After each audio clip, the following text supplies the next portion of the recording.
तो आज का मेरा सफ़र बाउदिंग हिबई का था, जहाँ पर मुझे अपने कुछ दोस्तों से मिलने जाना था। तो सबसे पहले मैं हुआ तैयार और अपनी डोम को किया बाय बाय और निकल पड़ा अपने सफ़र की जाने। सफ़र कुछ यूं था कि मुझे पहले हवाई जहाज़ के थ्रू बीजिंग जाना था और फिर वहाँ से ट्रेन के ज़रिए बाउदिंग जाना था। तो खैर मैंने टैक्सी करवाई और पहुँच गया हाइकू के मेलान एयरपोर्ट पर। तो यहाँ पर बस अपनी चेक इन करवाने के बाद मैं पहुँच गया अपने टर्मिनल के ऊपर, जहाँ से मुझे फ्लाइट के लिए बोर्डिंग करनी थी। अभी चूंकि 2 घंटे बाकी थे तो मैंने सोचा क्यों ना कुछ रेस्ट कर लूँ, लेकिन एक बच्चा काफ़ी देर से बेसुरी बांसुरी बजाने की बार बार कोशिश कर रहा था, जो कि मेरे नींद में खलल डाल रहा था। लेकिन क्या ही कीजिए, बस तो आखिरकार जहाज में दाखिल होने के लिए मतलब बोर्डिंग का आगाज हुआ और सब लोग तैयार होकर लाइन में लग गए कि शुरुआत करते हैं काम की। मैं जहाज वालों से इसलिए भी गुस्सा था कि मुझे पैसे तो पूरे लिए थे, लेकिन मुझे सबसे लास्ट वाली सीट दी थी। तो उसके बाद जब मैंने एयर होस्टेस को बुलाया तो वो मेरे साथ आकर गुस्सा हो गई। मैंने तो सिर्फ उसको यही बोला था कि मेरी बेल्ट नहीं बंद हो रही है। तो उसने बोला कि सर बेल्ट तो बंद है। मैंने कहा मेरी पैंट क्यों नहीं बंद हो रही है। चाइनीज हैप्पी न्यू ईयर होने की वजह से जहाज वालों की तरफ से कुछ पीनट्स और उसके साथ साथ हमें दही पेश की गई, और दही और पीनट्स खाने के बाद मेरे अंदर जो तवानाई और एनर्जी आई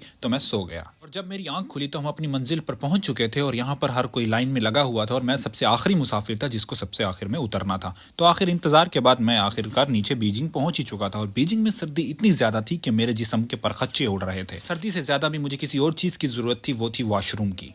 बीजिंग एयरपोर्ट के ऊपर थोड़ा सा हल्का हो लेने के बाद अब मुझे सबवे पकड़नी थी और वहां से जाना था फंगता स्टेशन पर, जहां से फिर मैंने बाउदिंग के लिए ट्रेन पकड़नी थी। तो खैर मैं हुआ सवार सबवे के ऊपर, जिसकी स्पीड इतनी ज्यादा तेज थी कि जो कि पाकिस्तानी इकोनॉमी को भी बीट कर चुकी थी। और आखिर काफी तगोदूद के बाद मैं पहुंच चुका था बीजिंग के फंगता स्टेशन पर। बट यहाँ पर अभी भी मुझे 2 घंटे का इंतजार करना था, क्योंकि मेरी ट्रेन चूंकि 2 घंटे के बाद की थी। लेकिन मुझे बहुत ज्यादा भूख लग रही थी। तो आखिरकार काफी तगोदूद के बाद मैं हलाल नूडल तलाश कर लेने में कामयाब हो चुका था। फिर मैंने आओ देखा न था और जल्दी जल्दी से नूडल्स तैयार किए और उसमें गर्म पानी डाला, और 5 मिनट के वक्फे के बाद मेरे नूडल तैयार थे। तो बस मैंने उनको खाना शुरू कर दिया और उसी के साथ ही मेरी ट्रेन का वक्त भी हो चुका था। तो मेरी ट्रेन स्टेशन के ऊपर आ चुकी थी। तो बस मैं सीधा गया, अपना कंपार्टमेंट ढूंढा और वहां पर जाकर बैठ गया सुकून से। वहां से बस मुझे आगे सिर्फ 2 घंटे का ही सफर करना था और उसके बाद बाउदिंग में मेरे दोस्त मेरा इंतजार कर रहे थे। और यहाँ पर मुझे एक बात पता चली कि चाइनीज भी रेड पैकेट्स खोलकर ये देखते हैं कि किसको कितने पैसे मिले हैं, बिल्कुल हमारे लोगों की तरह। 2 घंटे के सफर के बाद आखिरकार मैं बाउदिंग पहुंच चुका था। अब यहाँ से मुझे आगे टैक्सी पकड़नी थी और जाना था अपने दोस्तों के अपार्टमेंट। सर्दी ज्यादा होने की वजह से वो लोगों के लिए बाहर निकलना दुश्वार था। खैर मैंने स्टेशन से बाहर निकलकर अपने लिए टैक्सी बुक की और टैक्सी में सवार हो गया और चल पड़ा उनके अपार्टमेंट की तरफ। आखिरकार मैं उन लोगों के वहां पर पहुंच गया। यहाँ पर हमजा भाई और इर्तिजा भाई, उसके साथ साथ अब्दुल्ला अकबर भाई मुझे लेने के लिए तशरीफ लाए। सबने बहुत ही गर्मजोशी से मेरा इस्तकबाल किया और इसी के साथ ही आखिरकार मैंने पहुंचकर थोड़ा सा दम लिया